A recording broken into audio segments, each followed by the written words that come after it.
En cette crise de Covid-19, il y a moins de 3 semaines du déconfinement, c'est un plongeon, un grand plongeon dans l'incertitude totale. C'est ce que pense, c'est ce qu'a écrit Jean-Marc Vittori des Échos. Bonjour Jean-Marc. Ah, bonjour David. Vous allez bien? Ça va, oui, confiné, mais bien. Voilà, on est à 3 semaines, à moins de 3 semaines du déconfinement, et vous l'écrivez aujourd'hui, hein, on est toujours dans un brouillard évidemment qui est très épais. Pour vous, notre ignorance sur ce Covid-19 est immense, mais on sait quand même des choses, Jean-Marc. On sait qu'essentiellement, le virus attaque à nos aînés, aux seniors, à ceux qui ont des maladies chroniques, aux obèses. On sait quand même des choses. On n'est pas dans l'ignorance totale. Alors ça, on est à peu près sûr de ça, mais ensuite, sur le strict plan sanitaire, quand vous essayez de regarder sur chacun des paramètres clés de ce qui fait une épidémie, eh bien, les connaissances sont extrêmement floues.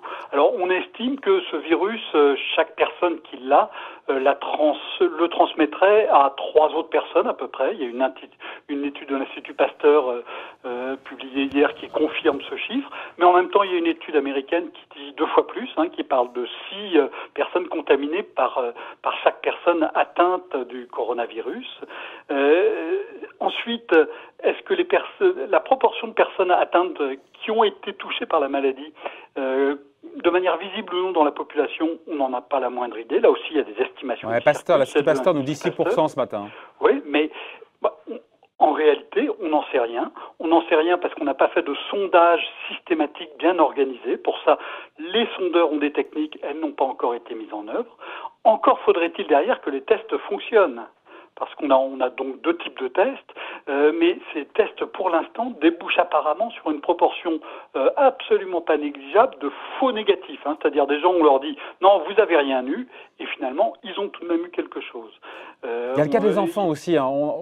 Ça a évolué sur le fait de savoir si les enfants étaient transmettaient ou pas le virus. Au départ, on nous a dit « Oui, on a fermé les écoles », et manifestement, on n'est pas si sûr. Oui, il y avait des informations selon lesquelles les enfants étaient très largement atteints, sans s'en rendre compte, mais du coup diffusaient largement le virus à leurs aînés.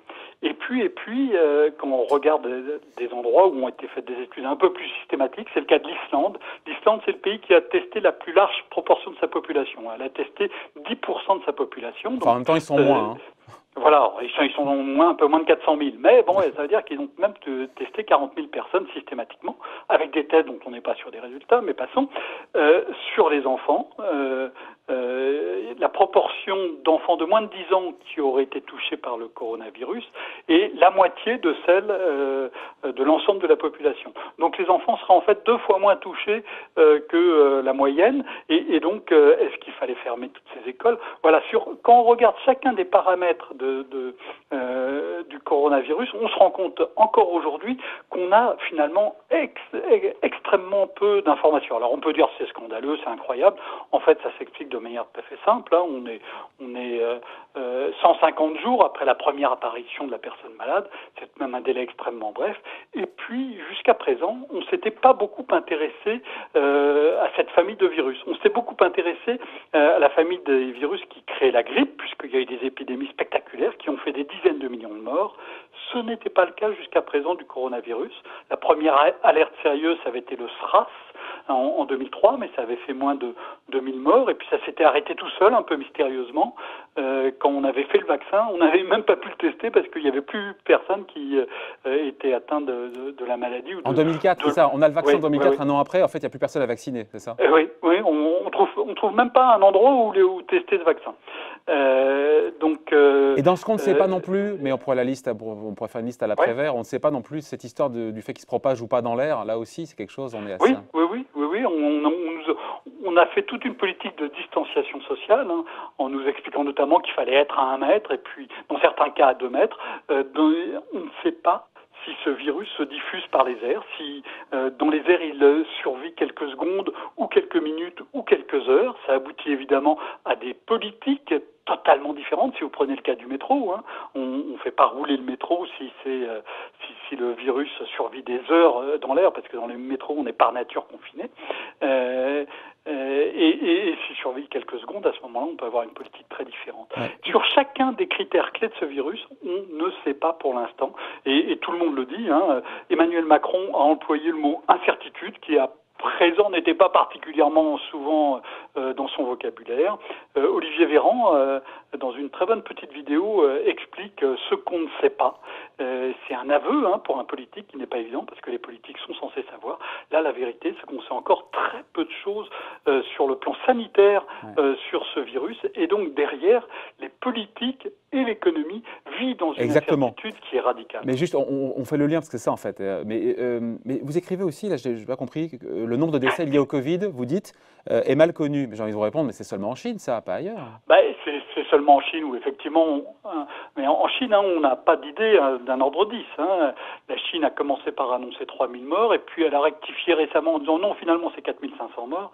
Il y a des chiffres comme quoi ce serait plutôt 40 ou 50 000, qui se basent notamment sur les livraisons massives d'urnes funéraires dans les funérariums dans la région de Wuhan. Donc en Chine, on est dans un autre facteur 10, et c'est là que l'épidémie est née, qu'elle s'est propagée d'abord. Donc c'est là qu'on devrait avoir la vision la plus nette de ce qui s'est passé. Donc là, on n'a absolument pas de vision. Mais si vous regardez même en France, en Europe, on a découvert, on a parlé d'abord des morts à l'hôpital, et puis ensuite on s'est rendu compte qu'il y avait des morts dans les EHPAD, et puis ensuite on se rend compte qu'il y a un certain nombre de personnes qui meurent à domicile. Il y a aussi des témoignages, alors là qui sont plutôt aux États-Unis, mais qui montrent que en fait la maladie prend des formes beaucoup plus diverses que ce qu'on a l'habitude de voir avec ce type de virus. Il y a des gens qui ont mal au ventre et donc ils n'ont pas de troubles respiratoires apparents pendant 10-15 jours, et donc il peut y avoir aussi un certain nombre de décès à domicile qui sont liés à ce virus et qui ne sont pas identifiés en tant que tels. Gouverner, c'est prévoir, nous dit, vous le savez, l'adage politique. Et là, on se dit qu'effectivement, vous le disiez, c'est mission impossible. Tout le monde tâtonne, et notre président le premier. Quand on passe du risque, qu'on a l'habitude de traiter, à l'incertitude, l'incertitude, c'est quelque chose c'est un monde qu'on ne peut pas prévoir. Et donc gouverner, ça ne peut plus être prévoir.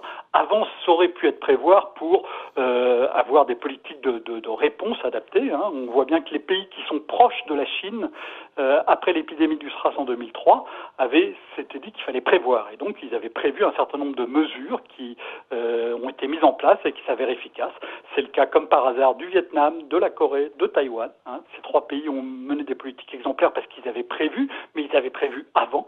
Une fois qu'on aboutit dans l'épidémie, qu'on arrive dans l'épidémie, si on n'a pas prévu des dispositifs pour la contrer, eh bien, on est obligé d'expérimenter, on est obligé de tester, on est obligé de faire des choix qui sont des choix qui ne reposent pas sur des certitudes parce qu'on n'en a aucune. Et certains choix vont s'avérer dans 1 an, 3 ans, 5 ans judicieux, d'autres beaucoup moins. On a bien vu au Royaume-Uni, ils avaient décidé au début de ne pas confiner, et puis l'épidémie s'est tellement envolée que finalement ils ont décidé de confiner. On a eu un peu la même chose à Singapour. En France, on a fait un confinement extrêmement strict qui touche massivement le travail plus que dans d'autres pays. Il est possible, voire probable, qu'on se rende compte que ce choix n'a pas été optimal. Mais dans une période pareil, on ne peut pas faire autre chose que tester, d'expérimenter.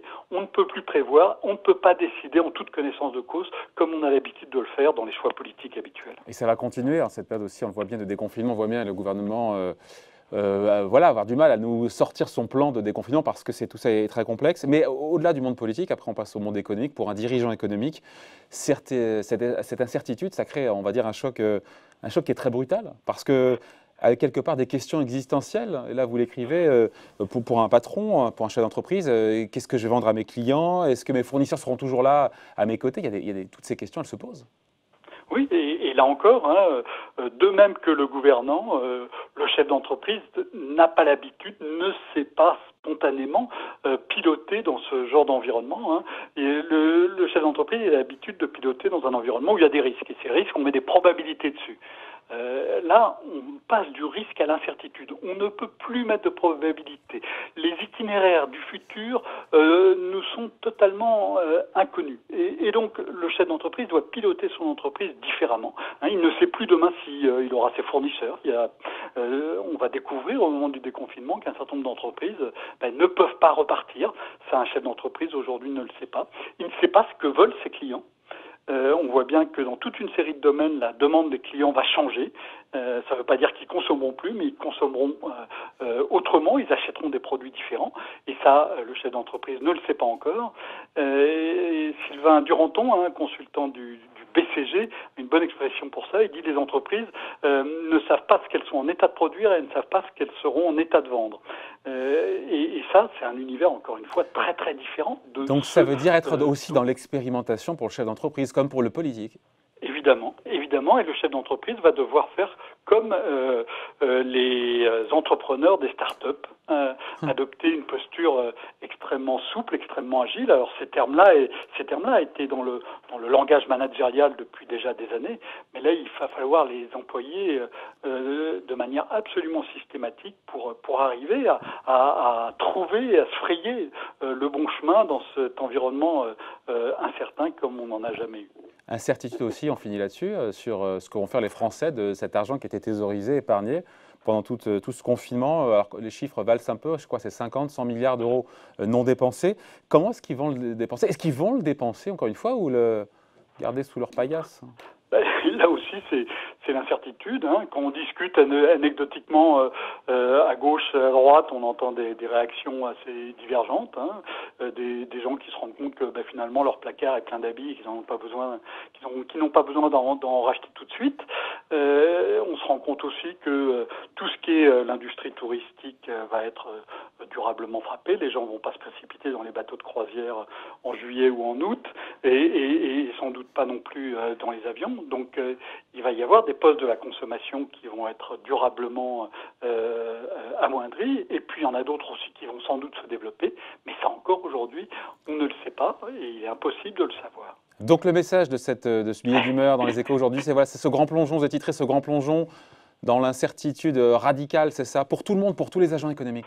Pour tous les agents économiques, et ça nous oblige à agir autrement, ça nous oblige à faire travailler d'autres parties du cerveau, ça nous oblige à imaginer des façons d'être, des façons d'agir, des façons de décider qui sont très différentes de celles auxquelles on est habitué. Ça va sans doute aussi révéler des talents insoupçonnés.